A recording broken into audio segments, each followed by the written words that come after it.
Hey, everybody, welcome to Tuesday.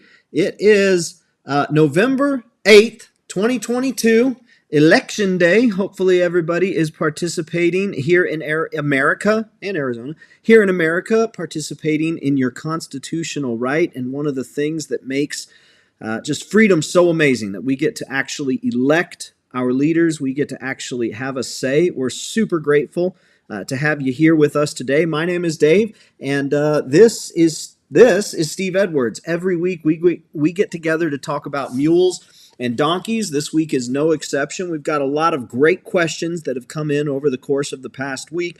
A lot of awesome things to talk about, and quite frankly, it's starting to get cold out there in certain parts of the United States. Matter of fact, Steve, you were up in northern country last week, and how did that wind up going, Steve?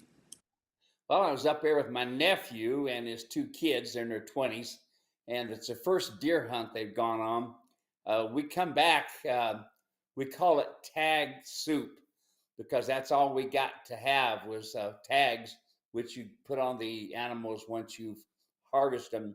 And the only thing we got is tags.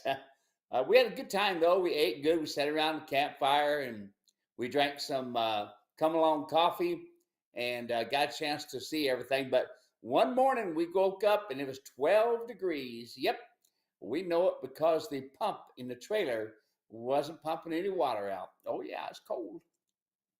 Yeah, chilly, chilly, chilly. And as it gets colder, colder, colder, there's going to be less and less time to get out there in the saddle. And so, starting here, I think tomorrow we're going to be sending out a series of emails talking about how you can train without a saddle, how you can keep old Fluffy from forgetting everything that you learned and everything they learned over the course of these last several months. It's going to be a great series. If you're not signed up to receive Steve's email, I'll put a message out here on the chat so you can check that out.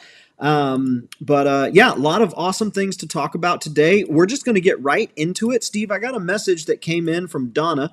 She said, I'm working with a 14-month-old mini mule who has had zero human interaction since birth. Sherman came from California where he lived in a big lot with other minis. I've been slowly getting him used to me being in his stall with him.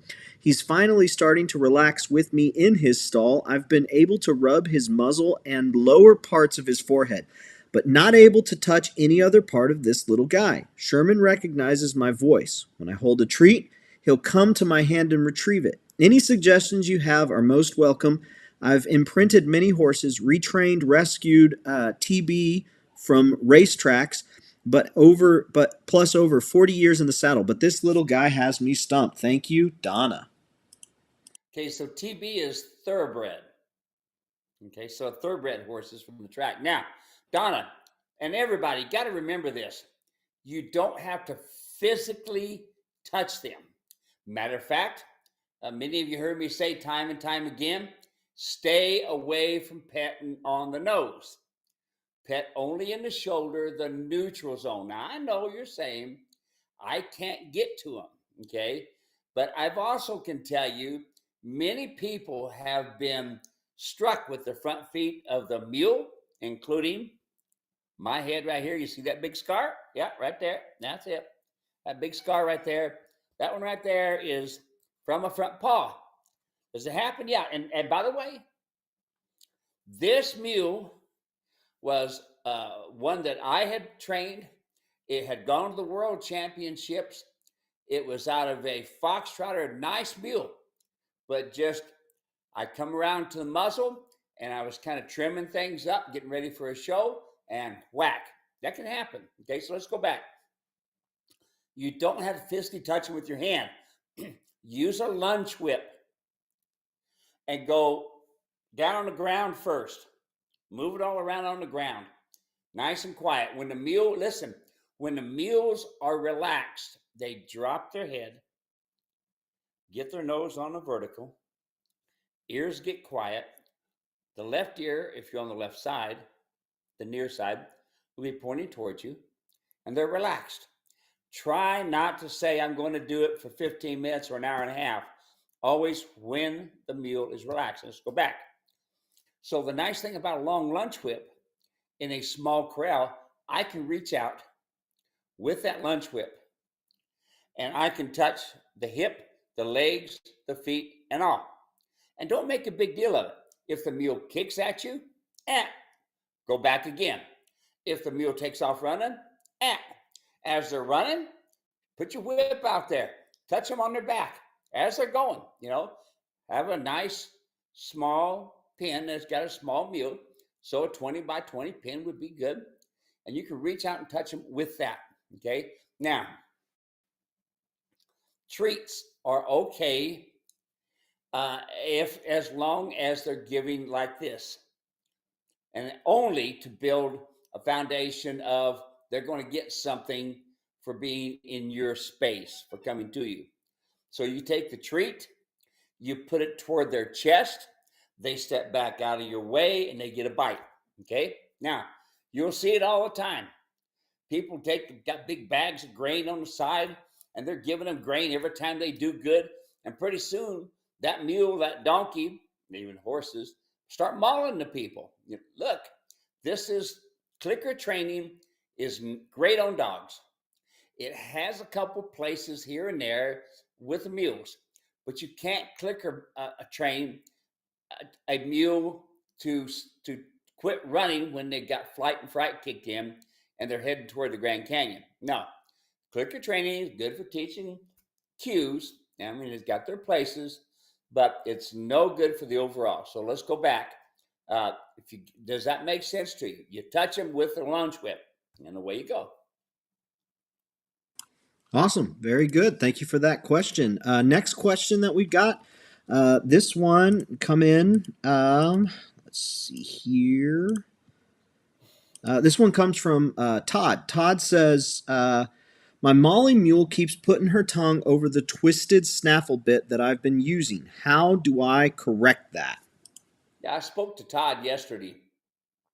Okay, number one, folks, Todd was using a single wire snaffle bit on a 13-year-old, supposedly, which it was not, supposedly a 13-year-old well-trained mule. Okay, folks, listen. If you have to use a snaffle bit, which he's using the wrong one, and we'll talk about it. If you have to use a snaffle bit, it's to build a foundation or it's to correct a problem. It is not an everyday bit to go out on the trail. Why is that? Because it communicates to the tongue. When that snaffle bit is sitting in their mouth and they pull back on the reins, it goes down like this and into the tongue. Constant tongue pressure on a mule will make them real hard to deal with. Okay? Constant. Only to build a foundation. Now, I use a double twisted wire snaffle bit, and it's a copy off of a bit that I had an old cowboy give me years ago. I said, I'm never going to put that snaffle bit, double twisted wire, I'm never going to put it in my horse's mouth. And that's when I was training horses. And he said, no, when you learn how to train, this will be the best bit you'll use to build a foundation. And he's right. Okay, so let's go back. I put that double twisted wire snaffle bit in my mule rider's martingale. There's two things that's going to happen. The main things when a mule is getting ready to run off. Number one, the mule's going to stick his nose out.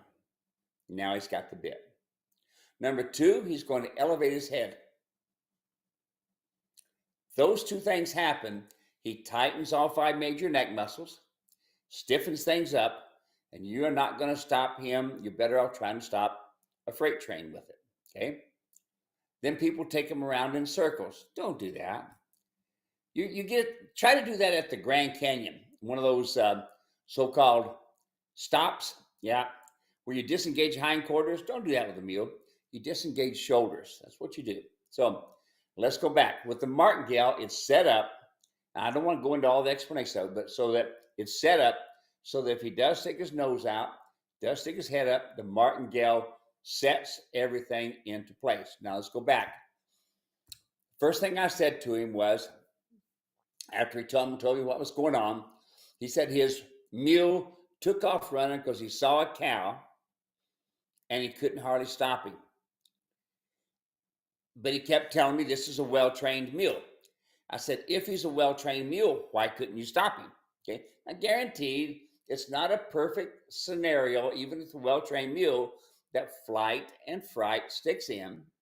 And when it sinks in, the mule is going to take off unless you know how to go right, left, ask, tell, demand, or take away the shoulder, not disengage hindquarters. Take away the shoulder. That way, you take away the running off to the side. So let's go back. So next thing I asked him, when did you have the teeth floated? They told him that he had had the teeth floated. They'd had the teeth floated before he got it. And I said, let's make sure. Take your upper hand and put it on the nose, lower hand and put it on the jaw, and go back and forth with them. Right, left, right, left. And you will actually move the upper jaw and lower jaw, and it will grind. If you hear the grinding or feel the catching in your hands, if you feel and hear that, that means the dentist could have missed something, or it wasn't done right, or it needs to be done. It's all a possibility. So I said, best thing I would suggest to you is build a new foundation, start from the ground, using the ground communication kit, the come along rope, adjustable rope